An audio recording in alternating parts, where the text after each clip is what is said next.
What is up? Hello and welcome.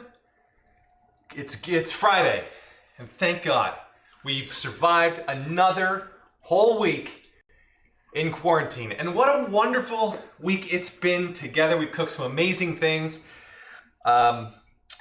most of which I've forgotten, except the mac and cheese, which I'm still working through, both gastrointestinally and also in my fridge. The leftovers are still there. What do you mean, Mom? I'm here. I start at 5:01 promptly, just to give everyone the extra 59 seconds to join the party. Got my mom out there throwing shade my way. And also inciting a riot here. Hey all, should I call him? You're all just ganging up on me. I thought we had a nice chat this morning, Mother. It was nice for me, at least. Apparently it was not fun for you. We are streaming, right? Yeah, it looks like we're streaming. Okay, good. Pink t-shirt guy today? Yeah, it is, kind of. It's like I don't know what it's like a pink T. Henley thing.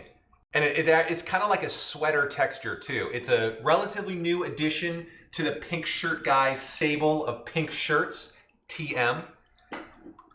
It's they're going on 12 strong now. So I've got a full closet, really.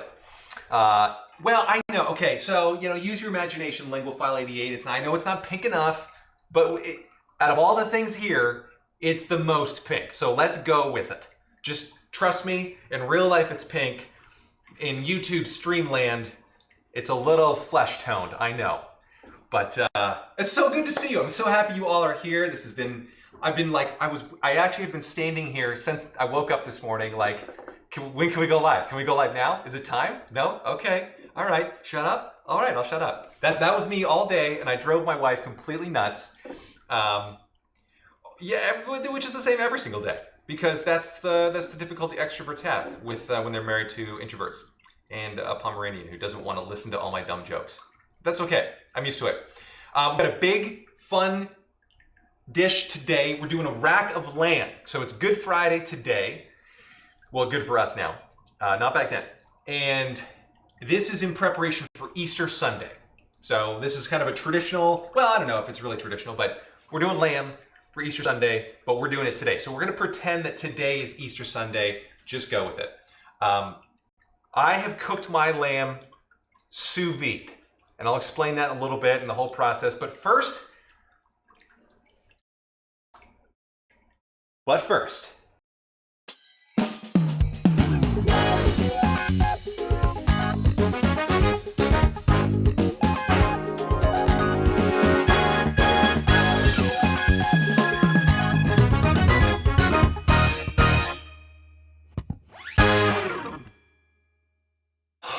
every time. Oh, it gets me. I love it.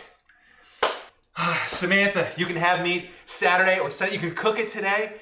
I know you can't eat meat today, or I assume, but you can pretend. You can cook with me and then just eat it tomorrow. Wait till midnight. Yeah, all right. So let's make a cocktail first. That's what I was doing. I got lost in the dance again. This is an issue for me. I just give myself over to the music, and then I whip up a frenzy. This cocktail is called a sealback, SEELBACH, and it is in keeping tradition here in Pink Shirt Guy land, Shea Pink Shirt Guy. It is a champagne-based cocktail, or in this case, a sparkling wine-based cocktail. And we're using a cheaper sparkling wine because I don't think I would waste a really good tasting champagne on a cocktail in general. The sparkling wine that we're using is the same one we used last week. It's Delacroix, and it's like $7. So that's why I love it. It's good enough to drink alone, but it's even better in a cocktail. Yes, Linguophile 88, you know it. I do get filled with the spirit. It just moves me. The fun thing about this drink is that it's pretty easy to make. It's 2 different kinds of bitters and then some bourbon, which I should probably get right now. Where'd you go, bourbon? I found it. Okay. Hello, Ravik. Ravik, happy birthday. Happy birthday to you, Ravik. I'm pretty sure it's the 10th. Almost positive it is. It's okay that you're late. That's totally fine. You had an excuse. It's your birthday today, so I want everybody wish Ravik. I'm pretty sure once he confirms, let's wish Ravik a happy birthday, or however you say happy birthday in Polish. Chic Geek. I am Mauve Shirt Guy today. That's right. Okay, so here's the recipe. It's 7 dashes of Angostura bitters. It's 7 dashes of Peychaud's bitters. Peychaud's is red, and it tastes very licoricey, kind of anisette-y, and it's lovely. Okay, so let's do that. 7 dashes of each, and then an ounce of bourbon, and then top it off with some sparkling wine. All right, don't want to make a mess here, Anthony. Oh, you know what? Why don't we... I did put my bourbon in the freezer just for this party. But you can also, I forgot that I can also stir it with ice. So that's also an option, and a fantastic option. But I like it when this drink is cool or chilled, you know, the other ingredients, because I don't want it getting warm. And the sparkling wine that we're using is just fridge temps, but I want it freezer temps. No name, I've never sabered champagne. To do that, one would need a saber. And I do not own, I'm saberless. I do not own a saber. So therefore I've never sabered champagne. 1, 2, 3, 4, 5, 6, 7. And then I'm gonna add one more because that first one was kind of lame. So you don't need much. And then 7 dashes of Ango. 1, 2, 3, 5, 6, 7. There we go, that was pretty easy. And now, Craig, yeah, I mean, you can get a black market. There's a black market for sabers in New York City. You got to know the right people. I can go down to the saber store, but I don't want to do it. All right, here we go. An ounce of bourbon, which is French for bourbon. Who knew? Okay, and then let's top it off with some sparkling vin. I could use the backside of a knife for that. I could. I've never done it. You know, I don't plan on doing it. I kind of just like the normal way. That's exciting enough for me. And really, when you're a pink shirt guy, every moment is so exciting that I don't want to overdo it, you know? Like my every day is just like, oh, I'm just topped up of excitement. And then that would put me over the edge. Savoring a bottle of champagne or sparkling wine. That would just do it for me. And I can only handle so much with this ticker of mine, you know? Okay. Oh, let's get an orange twist on this bad boy. Jumping the gun here. Okay, here we go. And just like usual, let's get a big zest in there. I wish I hadn't run out of bourbon. Ooh, Alexander, that is rough. I wish you hadn't either. You know, you could use any kind of whiskey if whatever you have, like a rye would be okay here. In a pinch, you could use like Canadian whiskey, which is, you know, kind of neutral grain spirity anyway. So it's a little bit lighter, so you could add a little bit more just to compensate because it's not, you know, really strongly flavored. But it would also just kind of be a little bit lighter. That's the other option. So, you know, you never know. Oh, now I'm thirsty for a Crown Royal Rocks. That sounds quite good. Anyway, all right, cheers, folks. Happy birthday, Ravik. Happy Good Friday now. And hold on. Oh, yeah.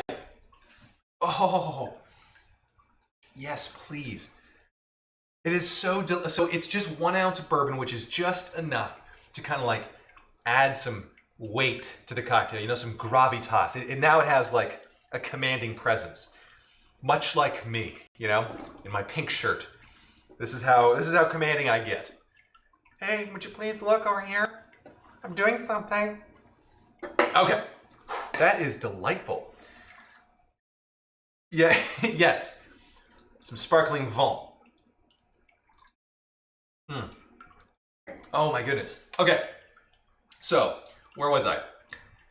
Oh yeah, that's right. We're making 3 things today. However, I already cheated and made one of them just so this show wouldn't go all day and all night. But it's going to go most of the day. The 3 dishes that we're doing here are a rack of lamb with a mint ramp pesto, and I'll show you, we're going to make that together. And then as a side dish, my original plan and what I posted on my Instagram was potatoes, mashed potatoes. But I forgot that I cooked all the potatoes yesterday, and I already diced them up, and they were already getting kind of soft, so they're not worthy of mashed potatoes. I'm gonna fry them at some other point. Actually, I could have fried them for this. That would have been just fine. I could have saved myself a bunch of work today. Boy, Anthony, think through things, you know? Just going too fast here at light speed. Just bouncing off the walls in quarantine. But anyway, so instead of mashed potatoes, I lied on Instagram.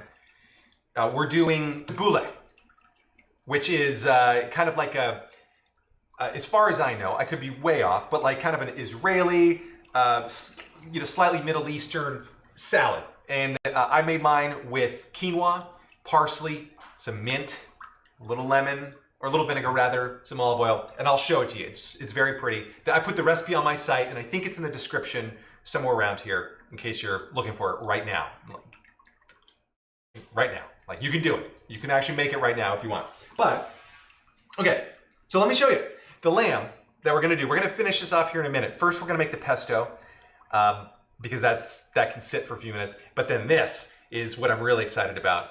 All right, let's just jump into it. Let's just start making pesto. I don't know why I have the spoon out. I think I had fooled myself into thinking, well, we'll just stir the bourbon to chill it down. But then I forgot that I put it in the freezer.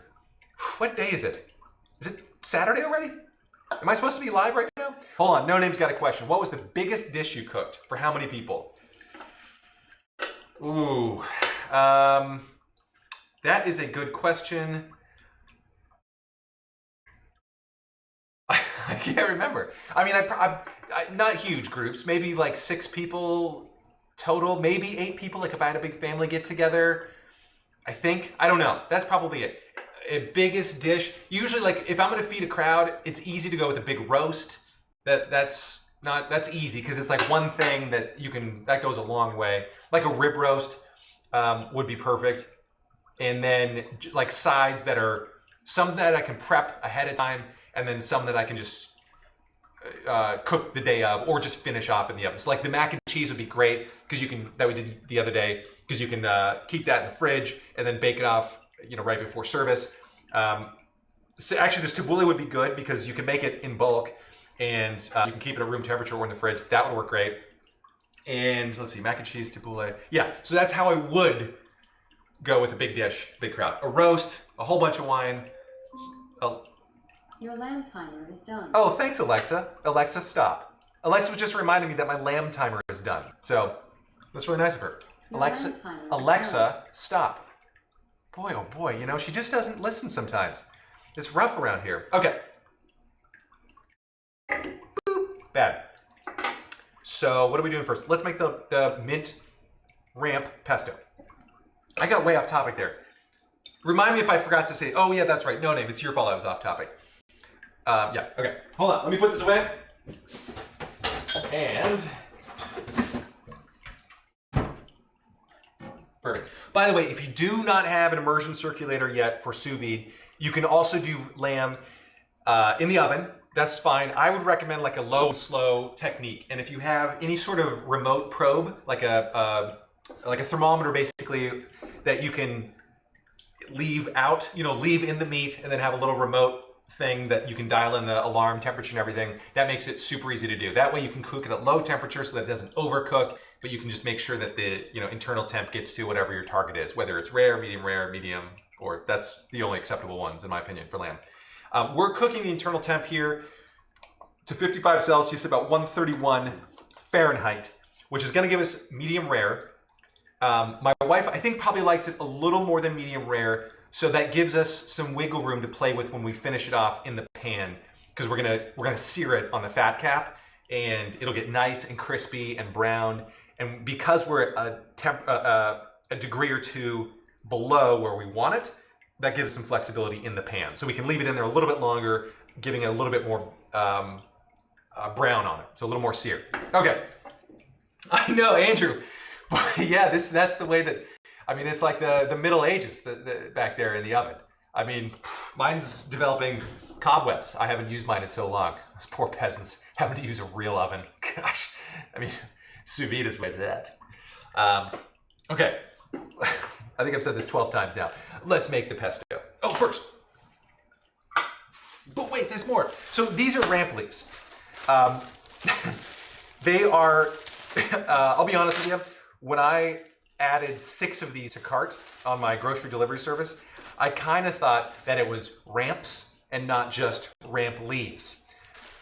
Now, in their defense, the item did say ramp leaves, but in my defense, they had pictures of whole ramps. So, I mean, I think I'm right, because I always think I'm right, / know that I'm right. But these are ramp leaves. So if you can just imagine, this is the top of it, and it smells vaguely like almost kind of garlic-ish, like that's, and it's really kind of waxy on top, like it's got this nice, beautiful satin waxy texture. And then the taste is like this soft garlic. It's like a vegetal garlic. That's the best way I can describe it, but it's super mellow. But also it gives a lot of garlic flavor. So it's without the punch in the face of garlic. The bottom, if you can just imagine, looks like almost kind of like a green onion that's a little more shapely. So it's got a narrower neck and then a bigger bulb. So it's kind of pear-shaped. So yeah, this is the top. So I've got 6 bags of these. I don't know what the heck I'm gonna do with all of them. I know what I'm gonna do with some of them. We're making pesto today. That's it. Okay. So these are ramp leaves. I felt like such a Stugatz when I opened this up. I'm like, oh no, that's it. So, and if you don't want to make pesto with these, you can also saute them up. So that's what I would have done with the whole ramps is just saute them. That's fine. You can throw them on the barbecue, like on the grill. You can basically, yeah, I mean, you can kind of, I wouldn't roast them. I would just, quickly saute them. That's the nice thing is they cook pretty quickly. You could probably blanch them as well. I think that's fine. So anyway. Oh, linguophile, they're edible. I mean, you can eat this whole thing, and I would highly recommend it. Like, the flavor is so good. So they're not just for flavoring, you eat them. Yeah, they're great.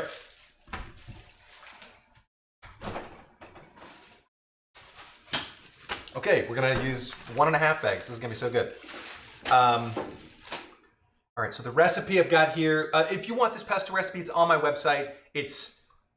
I think I'm updating it so that it includes the ramp and mint that we're gonna use, but I'm using kind of my default pesto recipe. I think it was based on my dad's recipe, and I've kind of tweaked it a little bit just to make the numbers a little bit rounder. Oh,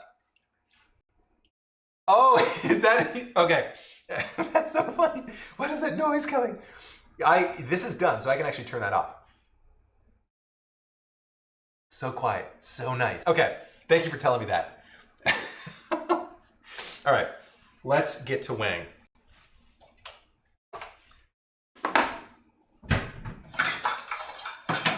Yeah, I don't have like a really good, I need a bigger container for sous vide because the other one I was using isn't big enough for a full rack of lamb, and then this one is so shallow that the output for the circulator part, the part that blows the water around, is is just below the surface of the water, so it sounds like a babbling brook. It's very peaceful at night when I do like a 72-hour long sous vide cookathon. But yeah, anyway. Yes, these are ramp leaves for whoever's Ultra Instinct Stega. Okay, so I should just get a bigger bowl. Make this easier on myself.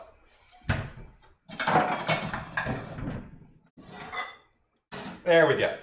Okay, so let's weigh these out. I'm looking for 150 grams of these leaves.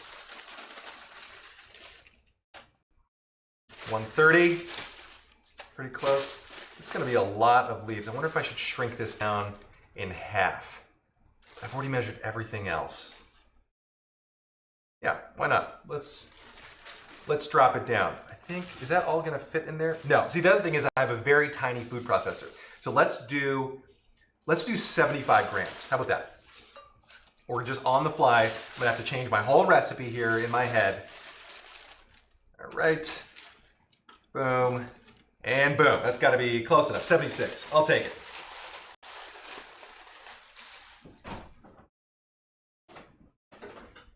Okay, And then I measured out most everything else. So this is gonna be the fun part, is now I gotta switch it off because I've pre-measured out the other ingredients. 50 grams of mint, so we'll do 25. So mint is common with lamb. Like mint jelly is a common accompaniment. I'm using mint here as well because I think it tastes great with lamb.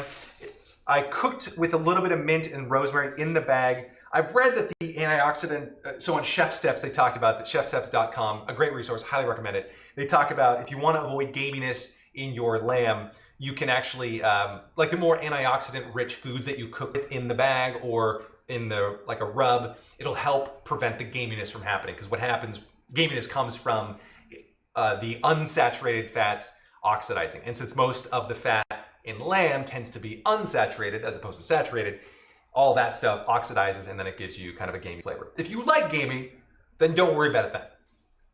Also, gaminess can come about like if it's mishandled or if it like spends too much time at a warmer temperature. Not quite enough to like make you sick, not that stuff, but this came frozen, so I'm okay.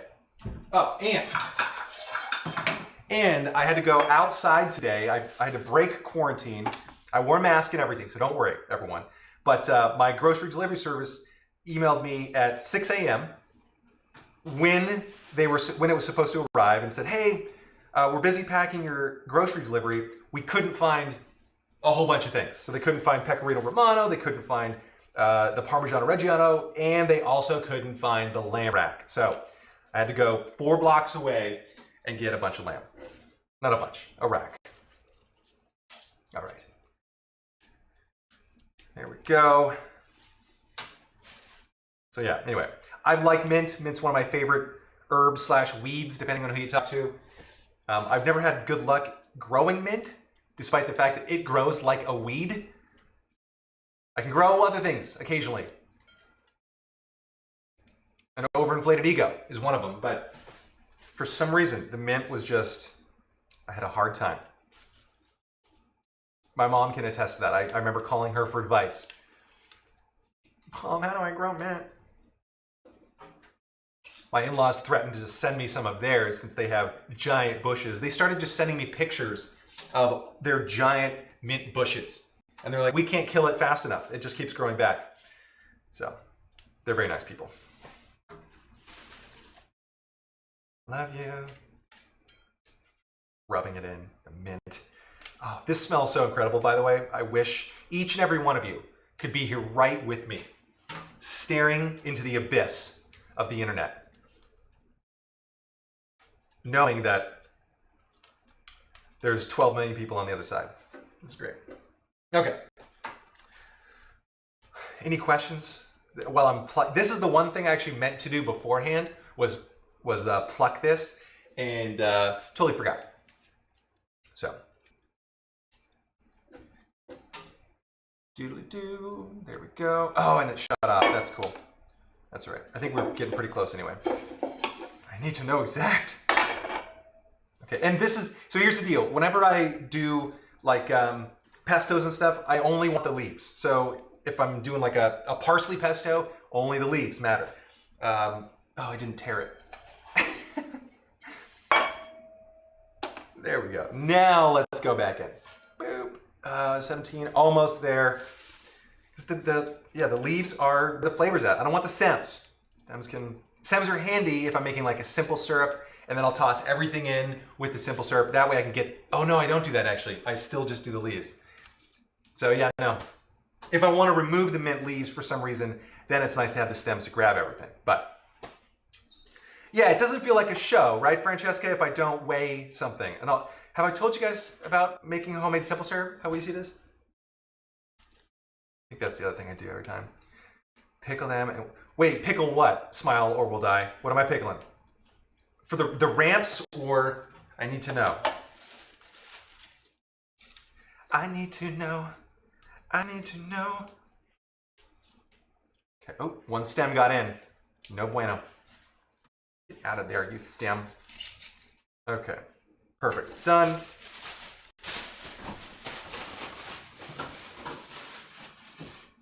I'm sorry you had to all watch me pluck the mint. Oh, pickled ramps. Well, here, smile or we'll die. The deal is I only got the leaves. Like I didn't get anything else. And I don't know if I can just pickle the leaves. That seems kind of weird. Unless you're telling me I can. But yeah, I got a bag. I have 6 bags of just this. Super excited about that. So I'm going to be making a lot of pestos. I can saute these. That's fine. Oh, good gravy. That is exceptionally tasty. All right, mint done. Let's get, now I have to reweigh my nuts and cheese. Help me reweigh my nuts. Okay. Linguophile, let me tell you about my simple syrup. I did just make some more the other day. I didn't do it with you guys because, you know, there's some things I like to do in private. But it was so much fun just making simple syrup. And I'm like, I should tell everyone about this. I don't know if I've done that yet. All right, so what do I have? 67 grams of nuts. So let's do like 38. And we'll do, oh no, 40 is way too much. We'll just do 35. That's close enough. And then ramp chimichurri. Ooh, Andrew, yes, that is a wonderful idea. We could even do that today, but yeah, that's it. I'll save that idea. Ramp chimichurri. Oh, yeah, perfect.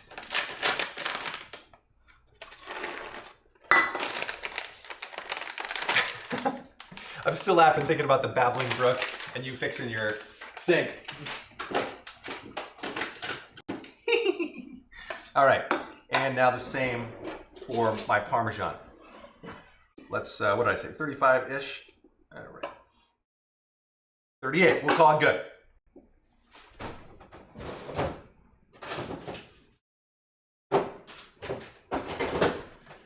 Give those guys a little bag.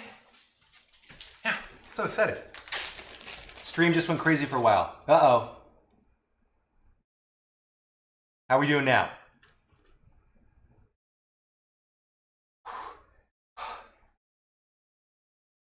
Better?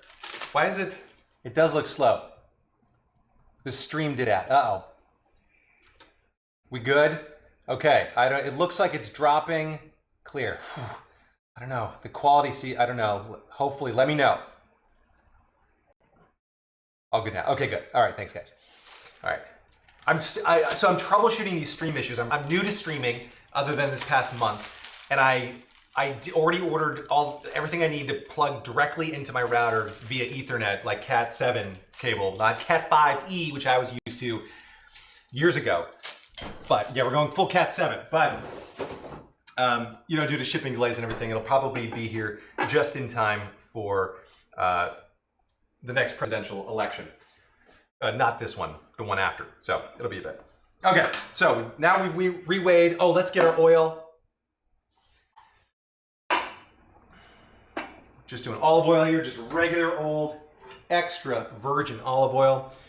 Let's do about 67. 133. Yes. Close. Boop. Done. Oh, 66. Yeah, 67. Okay. Okay, good. All right. All right, now I think we have everything we need to start. I am going to give these ramps just a little bit of a rough chop. I don't know why I have to approve X is the secret ingredient. Is that a bad phrase? I had to manually approve that because Google was like, hey, we're going to hold this for your review. X is the secret ingredient. It's right up there with angel dust. Okay, I'm going to give these guys a rough chop so they fit into my tiny little food processor back there, Brutus. Has anyone ever made pesto before? Is this like, you guys already know what we're doing here? Or no? I mean, I'm just curious.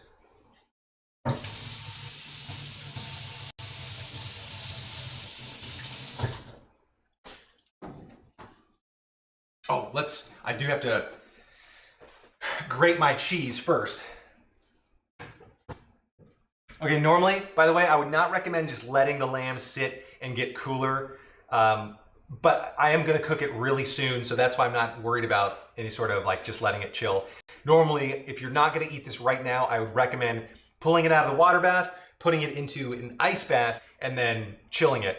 But because I'm gonna be cooking it momentarily, I'm not worried about it quality degrading or any sort of foodborne pathogens, that kind of stuff. Cool? Cool. Yeah, so traditionally, oh yeah, Mom, you're a big pesto maker. But yeah, so traditionally this is done with, you know, basil, pine nuts. You can make it with any greens, I think, that are flavorful. Parsley kind of works in a pinch. I've done that before. It's not like the greatest, but like cilantro is kind of fun. Oh man, am I glad I have this recipe or what? I might need to have it again. This is such a tiny little guy. Oh man, it's gonna be so good. And down. Boop. Okay, I'm gonna process these guys real quick, and I'm gonna drop the volume just for a sec so it doesn't blow everyone's eardrums.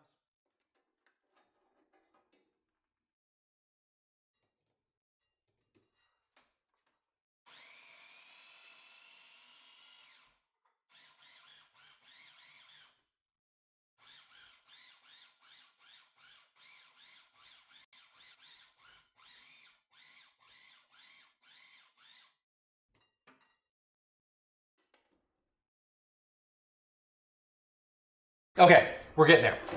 That helped out so much, just processing that. Now let's drop in our mint. If this doesn't all fit, I might need to go a little bit less mint. But oh man, you can totally see, this smells like garlic. Oh, so that's the other thing. Because this smells and tastes like garlic already, the ram stew, we're not gonna add more garlic to this pesto. Normally I would, but we're not gonna do it. It's just gonna be, is this gonna fit? I'm assuming when it grinds it down, or when it chops it down, I think it'll be okay. Wish me luck. I will drop the volume again, just to protect your delicate little eardrums.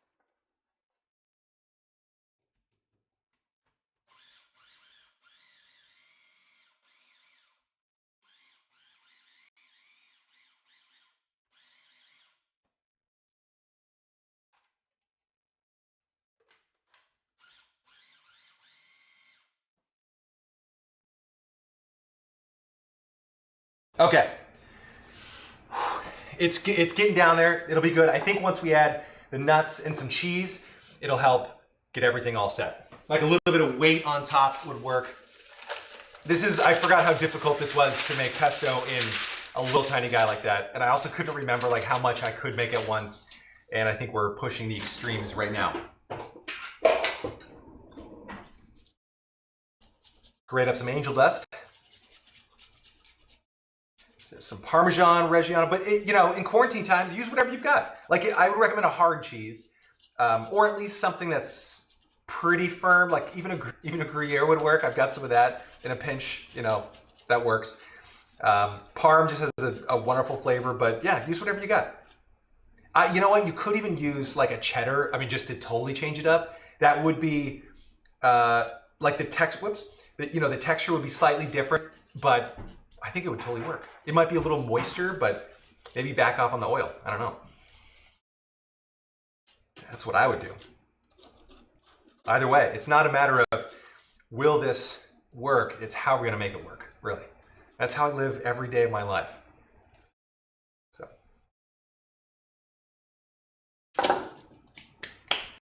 Craig is doing a second attempt at pickling potatoes. Oh, so you blanch them before pickling the potatoes. Good to know. Oh, Sharon Baum, welcome. Good to have you here. And happy cooking to you too.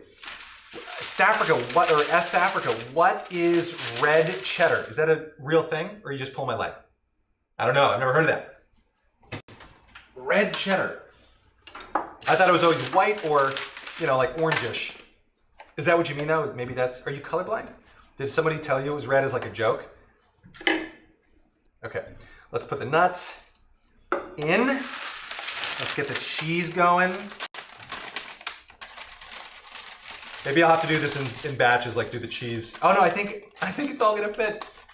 It's gonna be a big surprise. Will it? Won't it? Perfect. Okay.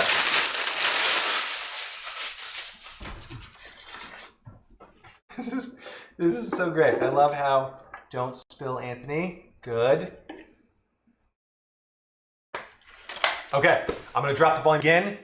Wish me luck.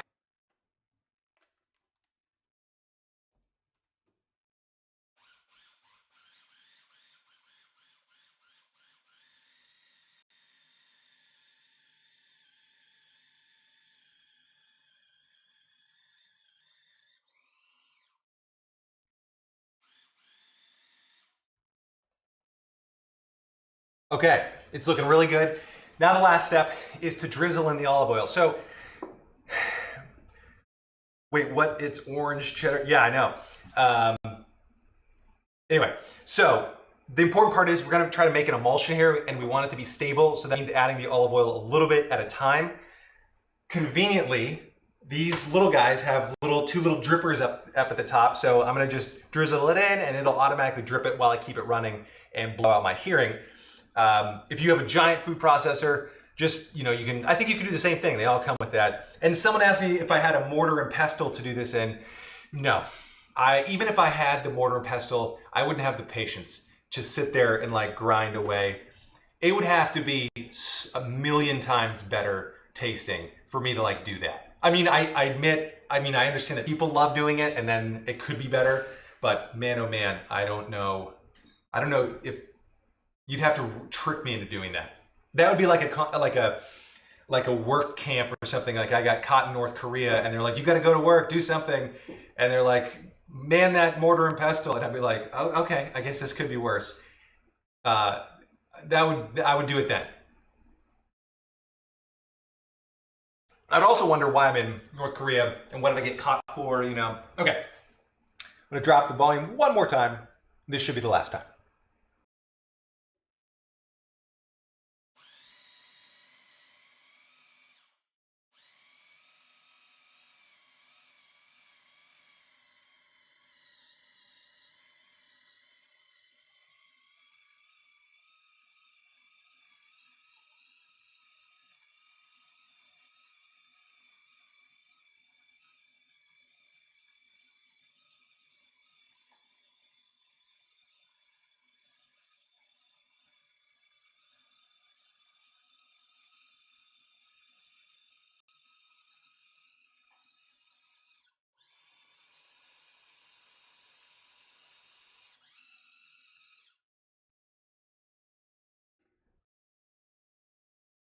Mission accomplished. We did it. Nice work, team. I'd like to thank the Academy.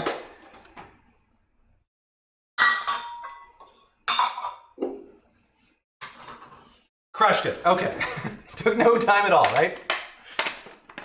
So there we go. Let's give it a taste. We're probably gonna have to add salt since I didn't add any, but that's okay. We can still have fun with it. So, it's a little bit slightly different texture than a regular pesto, but that's fine. We're experimenting here. Oh.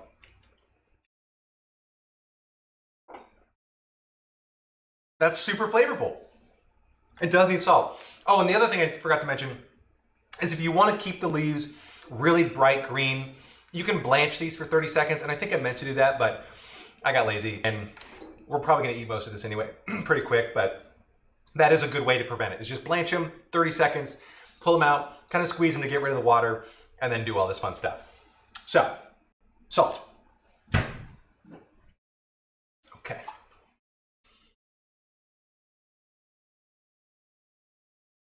Beautiful. And I'm just gonna stir this by hand in a bowl because I don't really feel like muting it and then running or rather muting it and then running back there to run this whole thing again. I still can't hear it in my right ear. Somebody say something? Okay, that's dirty. So dirty, naughty little thing. Okay, perfect. This is gonna be great. This is just enough. I can't, oh, we halved the recipe, okay.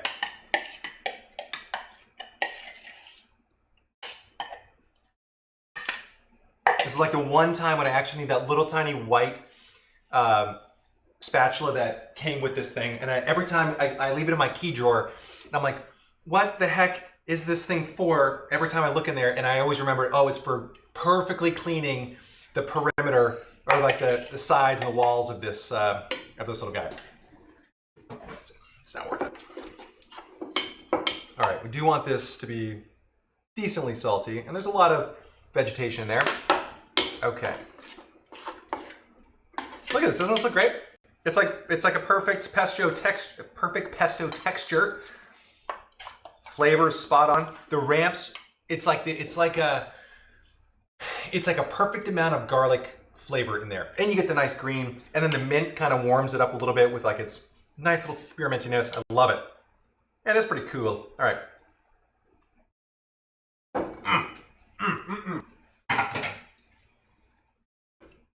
Oh, that is fantastic. I surprised myself. Lego file, still waiting on the James Beard Award. I don't know, maybe got lost in the mail. I'm waiting on some other things in the mail too. A $12 million check, just that I'm pretty sure was coming, but haven't seen it. Oh, and you can, the nuts, absolutely perfect. Oh, you know what? The nice thing about pesto too is you can use whatever you've got in terms of all the ingredients. So like I said, cheese, if you don't have parm, what's wrong with you? But then also you can switch it to Gruyere, something else. Nuts, I use pine nuts because I forgot I had them. Because I didn't order them recently. But you can use walnuts, you can use we just said pine nuts. Use any kind of nut. Pistachios work, I've done that. It's great. It's gonna be slightly different, but give it a shot. What can go wrong? Okay, that's done. Now, let's get our lamb going. Oh, before I forget. This is the tabbouleh. So, yeah, it's, the bowl looks like, oh, lemon. Yes, it does look like a dog dish. I know, I got these like prep bowls. So I wanted prep bowls that were metal, not glass, because I fumble around here a lot and I break stuff. And plus I wanted things that I could like stack and not worry about chipping and breaking. So that's why everything, it looks like a dog bowl. But here's one that doesn't look like a dog bowl. This is a tabbouleh. So I used red and white quinoa. I added some pine nuts as well, and it's got parsley, some mint in there. Normally I would have added cherry tomatoes, just halved and kind of fresh on top, but A, I didn't have them, and B, the director doesn't love them, so I figured I either could special order them just for moi, or I could just be lazy and not do it. So I chose the latter route. But it is so good. I love this dish. This was actually, this is a recipe I developed for the Ill-Fated Cookbook. So I pulled straight from that, and it is now on the website with the picture from the cookbook too. So it's great. It's really great. Highly recommend it. And it's super easy to make too. And plus, if you make quinoa in like a big batch, you can just pull some of it out for this, and then use the rest for whatever else you normally have quinoa with. Like, I don't know what actually else you would do. I know it's a pretty healthy carbohydrate, so they tell me, and like it's high in protein or whatever too, for all the weightlifting I do. But yeah, anyway, this is tabbouleh. It's nice. It's like light, refreshing. It's not heavy. It's good. That's enough about tabbouleh. Okay, let us now prep for the lamb, which I am very excited about. Hold.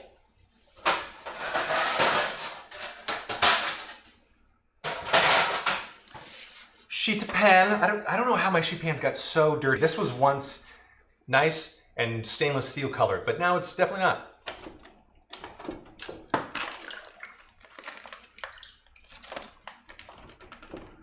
All right, so here's what we're dealing with.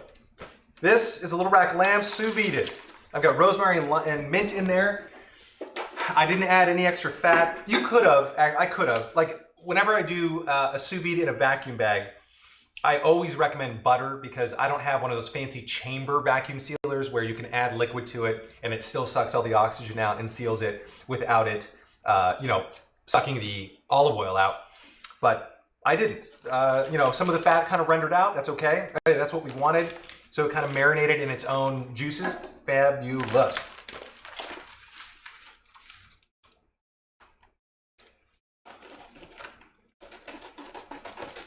And also, this was a shorter sous vide, so I could have just used a regular Ziploc bag. So even if you don't have vacuum stuff, that's totally fine.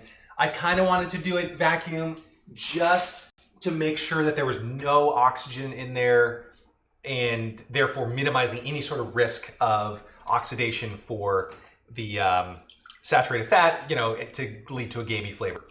I sound like a professor.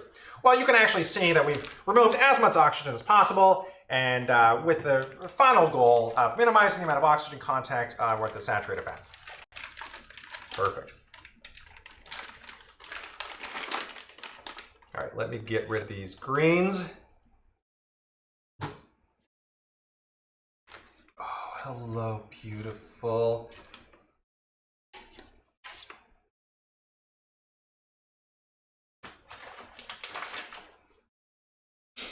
Oh, it smells beautifully minty and rosemary-ish. This is gonna be so good. This is a common presentation for this, by the way. It's called Frenching. I don't know if you know this. If you buy a rack yourself and you forget to talk to the butcher and say, hey, butcher, can you French these for me? All Frenching means is, so normally there's meat on these bones, and Frenching just means that they cut down to this point and remove it, and it just looks sexier. So it obviously doesn't come out of our little lamb friend like this. The bones were scraped. So that's what Frenching means. We're gonna dry it off with paper towels and then put it in this pan and some oil to brown it. So I do also need this pan to be not full of water.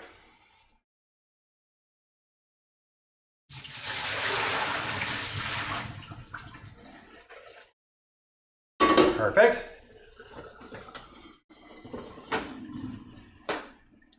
All right. Yeah. Ultra instinct steak. I do kind of sound like a food scientist when I start talking about oxidation and saturated fats. First of all, unsaturated fats. We need Rose in here. Rose, where are you?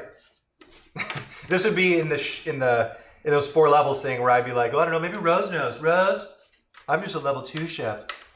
Okay, this is perfect. So you can see, like, it's still got some play to it. This is just, it's medium rare. This came frozen, by the way, so I just tagged on an extra hour. If yours is fresh, you can finish this off in 2 hours, sous vide, that's fine.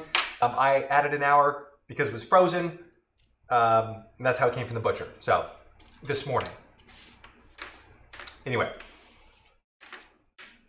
Perfect. We have another Rose. Yes. No, Linguify, I'm not saying having a large knowledge base is a bad thing. In case you are a professor, or if you have a large knowledge base. Perfect, let's get some salt. Why did I put the salt away? I always need more. Anthony, you know this by now. I do want to start drying off that pan. Okay, so let's salt this guy. So I did not add salt in the bag. I could have, that would have been just fine, but I just didn't, for no reason. Maybe I forgot. I probably forgot. Perfect. Okay. That's good. We can let that hang out for just a few minutes while this dries.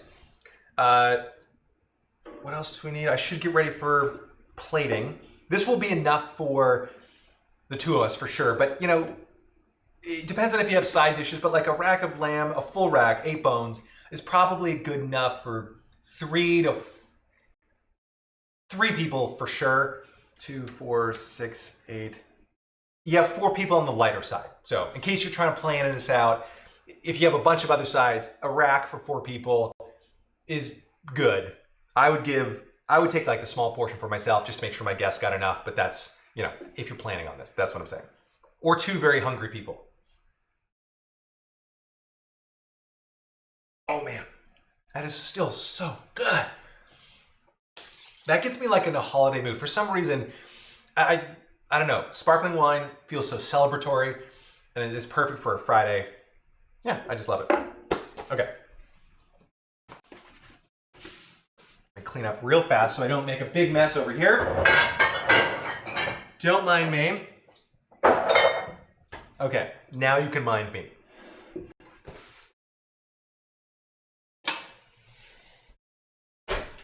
All right, what should we present this on? Let's do...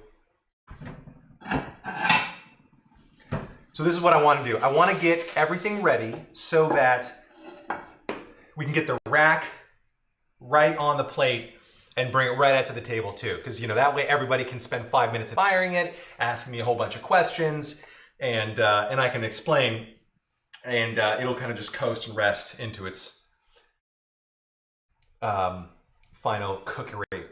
Yes, Gnarly Nerd, you for sure need a sous vide immersion circulator. They're so handy. And they've gotten, in my opinion, relatively cheap for recently. Like now, you can probably find one for 75 bucks on Amazon, maybe a little bit more. I don't know. What else are we missing here? Bill Woods with the family holdback. Yep. Oh, Craig's saying with the chicken sashimi texture, if you do 130 for a few hours. Yeah, you know, I'd like to try that. That would be kind of cool. I have done what I consider to be like a medium rare chicken, you know, and I pasteurized it, did it for like an hour and a half or something.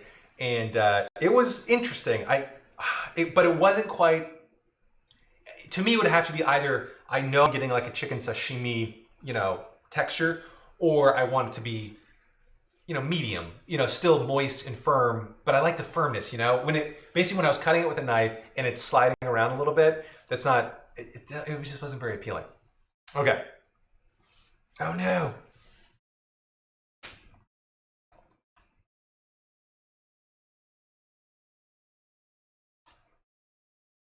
Okay.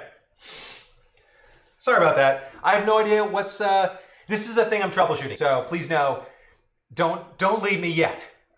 Working on it. I'm looking up different settings for this. I'm trying to troubleshoot stream as well. So thanks for hanging in there, folks. And I'm sorry if I get a little choppy. Okay, this is now nice and dry. Let's put a little oil in there and let's brown this baby. Oh, you know what? No, first I want to make sure I get some tabbouleh here. Okay. Or should we just put the rack on the plate? Would that look... Boy, now these are big questions. I think I'm going to go with a little bit, like a little bit of tabbouleh on the plate, and then we'll put the rack on top of it, and that way we can kind of cut it and present it, and then I think that's going to... Let's do that.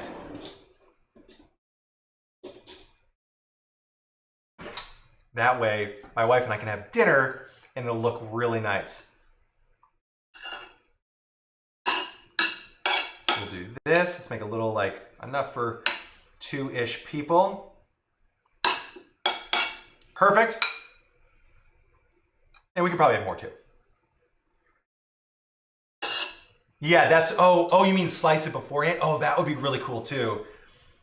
Oh, all right, let's do a little bit more. Maybe we'll do that, Linguophile 88. Okay. Yes, very excited. Let's get some oil. So I don't need a ton of oil. I just need enough to kind of coat the bottom and make sure that this fat gets super seared. And depending on how much it hisses and pops at me, we're going to hold it down with a rag. But I might even put this on just to make sure that I don't get burned with the oil. I don't think it shouldn't pop too much because it's not like it's releasing a lot of moisture, but just in case. All right, enough to coat the bottom. That's pretty good. Doodly-doo. I've got the heat over medium-high right now. You can also start it at high, and then when it starts smoking like it is right now, perfect, you can drop the heat as well. So that's fine too.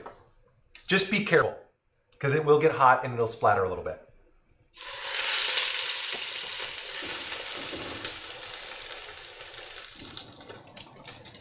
Not that bad.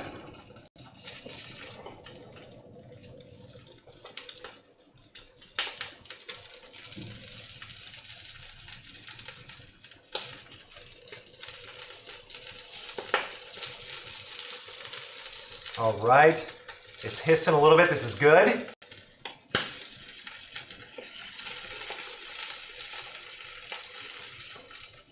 Again, it's already cooked, so we're just going for a nice brown on the fat cap side. I'll probably end up turning it over just to kind of heat it a little more evenly as well. Because like one of the things with sous vide is, at least this is a personal preference, I love having like that meat when it comes right off of the grill, or you know, however you normally cook your meat, and you know how it's just nice and hot and it's just warming. With sous vide, it's not always like that, so you got to make sure to finish it somehow.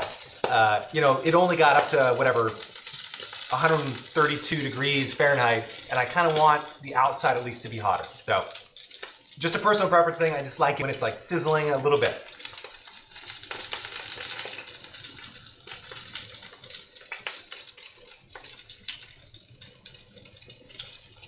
Robert, dude, how are you celebrating your birthday? Are you making your Polish gyro salad that I still haven't made yet because I can't find half the ingredients here? Even though they're not that uncommon. I'm talking about canned corn. But for some reason I can't find it.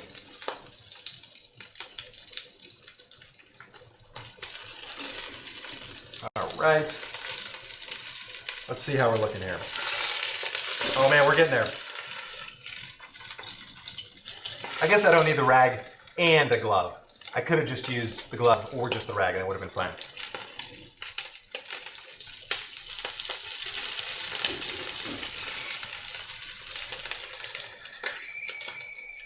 Almost there. It's got a nice brown on it. So you can start to see a little bit of the smoke coming through, that's fine.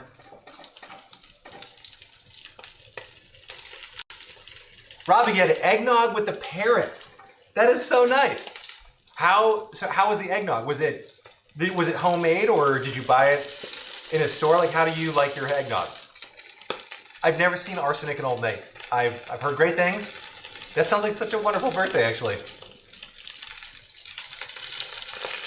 Okay, let's see how we're doing. Almost there. I'm gonna put, I don't know if you can quite see that yet. I'm gonna go a little bit more on it. I want it to be good and brown.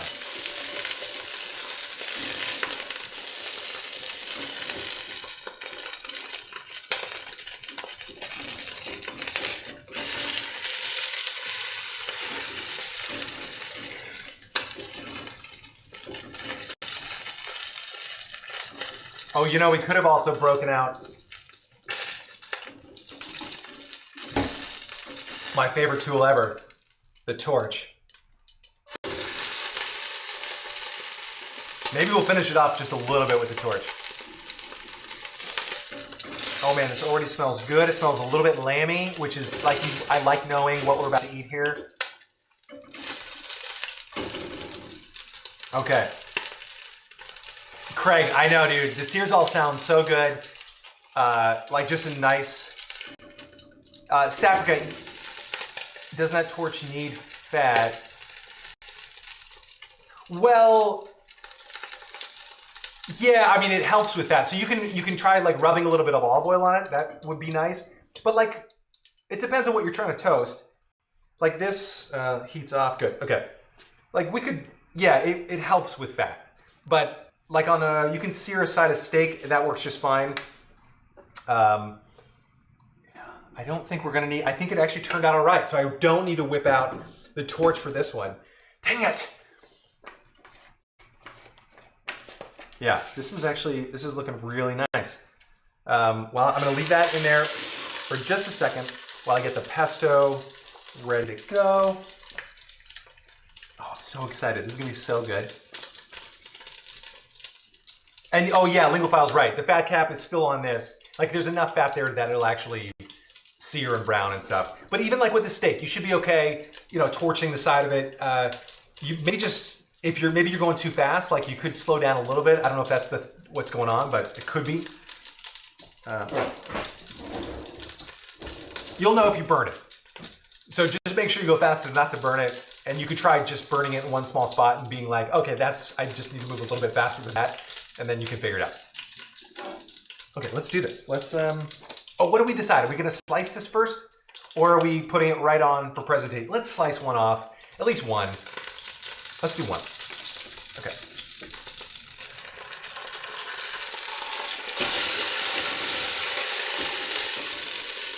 Look at that. Oh, so beautiful. I'm actually gonna get a paper towel so I don't get that rag even gnarlier.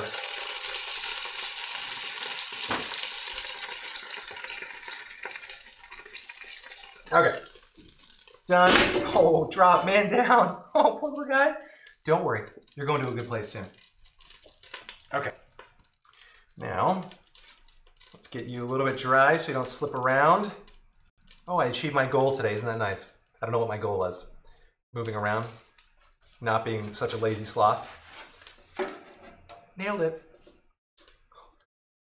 Gnarly's back. Welcome back, Gnarly. Good to have you. Okay, let's slice one off. Let's see how we're doing. So I'm going to just move this here, that there. And let's get slicing.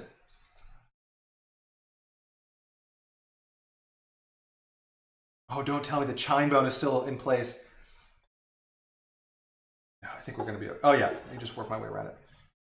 Beautiful. Okay, so here's the deal. I'm just going to set this back in here to make sure that it's nice and a little bit more medium-ish for my wife. So it doesn't make too much noise, so I'll just cover that off. And actually, I think it tastes great like that anyway. So here's the... What do you think? It's going to look sexier this way. Can you see that? Oh, it's too much light. Now it's not enough light. Yes. All right, we're gonna have to do that. That's the best we can do. Let's taste this. I do want to taste this with a little bit of the pesto. I'll put it here so that we can cover it up later with more of the lamb chops. And I'll... God, I need a sharp knife. Yes. Pan down, pan down. Okay, let's get in there.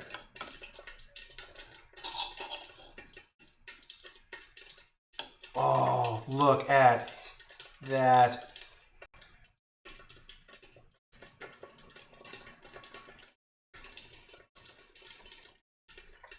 Mmm.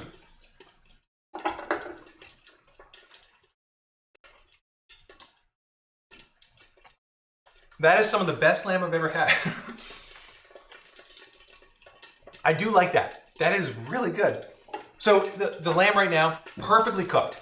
Like it's the entire thing it's medium rare. That's how it kind of came out. But then obviously we cooked it a little bit more just to finish it off. So it's getting closer to medium on the around the back half and around the edges. That is so good. So yeah, it tastes wonderful. There's no gaminess whatsoever, which I'm super stoked about. Because now it just tastes like a really good cut of meat.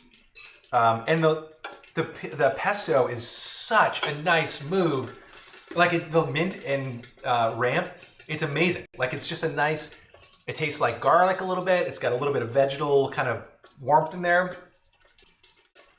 Is that a thing? I don't know. I'm going with it. Okay, let's present. Let's carve the breast. I know, Ultra. Dude, you're telling me lighting is terrible here. I've got this giant hood right in front of me, so like it cuts off my entire head, and the food looks kind of grody with the big yellow lights and everything. But we're doing the best we can, and yes, I will imagine it with the Epicurus lighting, and it would look fabulous there. All right, so let me finish this plating here because this is going to be beautiful. Even though I kind of messed it up already, but that's fine.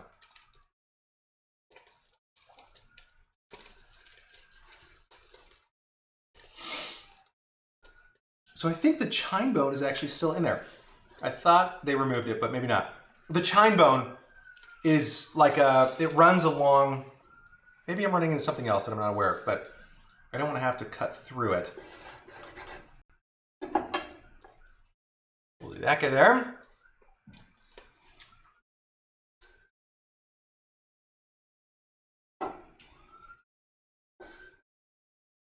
Got to cut around the little bone. Should have cut you out earlier. I don't know how to, oh, there we go. Perfect. Here, let's do this like that. I'll move my stuff. You guys, this is gonna be so good. Okay. Oh, good, Robin, you got your Euro salad. Yay, I'm so happy.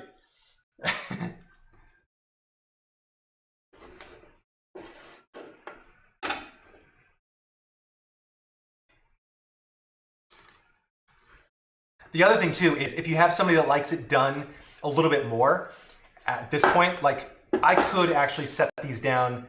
You know what, maybe I'll show you what that looks like.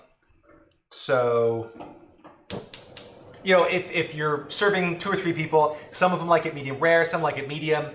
If you have somebody that likes it done a little bit more, just toss it back in the pan on a side like that and let it sear up. That'll finish it up just a little bit more. So we'll do that with a few of these for the director / pink shirt lady. Oh, it's her birthday next week, by the way. So if you don't come to any other show live, join us on Tuesday because we're doing a live celebration. Maybe I can get her to join. I'm hoping I can. Oh, Andrew, it is. Oh, I was gonna put that one in there. I've never had lamb taste this good before. Like it's seriously, I can't wait to finish this stream and slam this stuff. It's like so good. Okay, and then we have a couple meatier chops at the end. So just do that. Let's sear them off right there.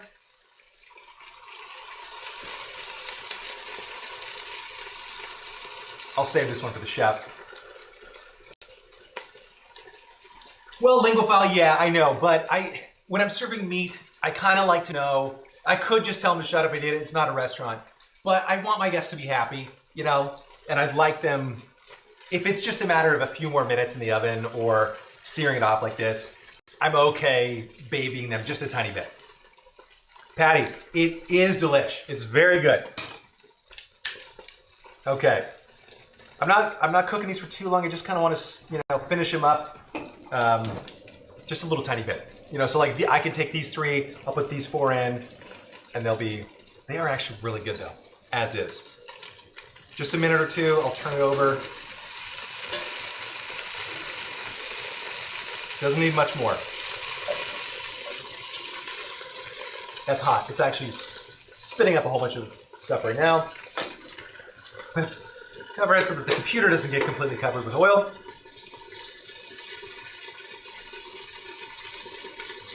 Maybe that's why the stream keeps dying. It's got like food splattered everywhere.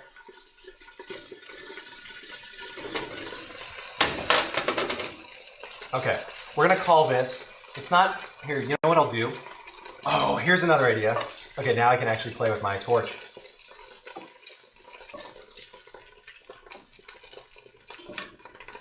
Okay, now keep in mind, they're not, this is a terrible presentation, Anthony. What did you,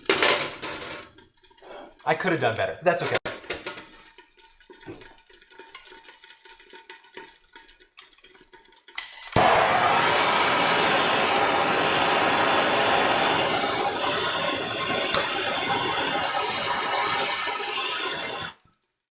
See, isn't that kind of fun? I love this every single time. Granted, I should not do that on a plate. I should do it over here on the sheet pan, but.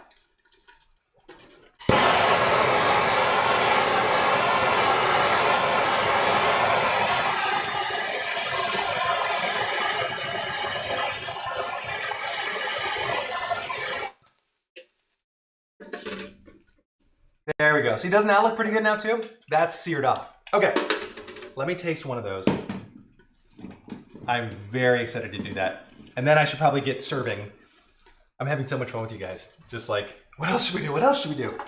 Okay, I'll just have a little bit. I think Lauren will not want this piece along the bone because it's a little fattier.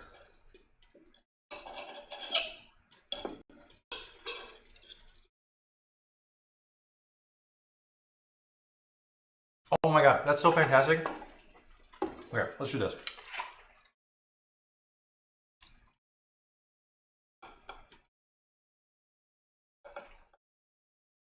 I don't really know what I'm doing here. I'm just tossing some on. We can also serve this on the side, but this way, it looks disgusting. I know. I didn't spend much time plating this to make it look beautiful or anything. I just kind of wanted to show, like, this is what medium rare looks like. This is what it looks like if you sear it off for people who want it a little more done. I really should have taken a picture. Okay, but here it is. This is it. So, I think I did everything, right? We got the tabbouleh. The tabbouleh recipe is on the site. The lamb recipe is not on the site yet. The pesto recipe is on the site. I'll link to it in this description soon. Yeah, but that's it. I'll leave you guys with this. This is pretty darn good. Have a wonderful and happy and good, safe Good Friday and a wonderful Easter if that's your thing, if you're celebrating that. And if not, that's fine too. And just have a wonderful weekend then. And we will be back next week because we will still be under quarantine. Thankfully, yes. Yeah, I'm staying quarantined for you guys. I know there's that hashtag, that meme thing going around. I think Kevin Bacon started it, but I'm staying in for you. Every one of you, 12,000 people. Oh no, 12 million. I missed a zero there, a couple zeros. But yes, I will be back on Monday. Don't forget, like, subscribe, hit the little notification bell when you see these pop up too, because then you'll be reminded. Yeah, that's pretty much it. We'll be back on Monday. Oh, and it's Lauren's birthday on Tuesday, so I'll be cooking scallops for her and a molten chocolate cake, like a souffle thing. What else am I doing? I gotta figure out what else I'm cooking next week, but I'll let you know. Okay, guys, take care. We'll see you on Monday. Have a wonderful weekend. Stay safe. Wash your hands. Do all that fun stuff. And thanks so much for joining me. This has been so nice to have you on. I hope you guys have had fun because I've had an absolute blast here with you today. Okay, take care. Have a good weekend.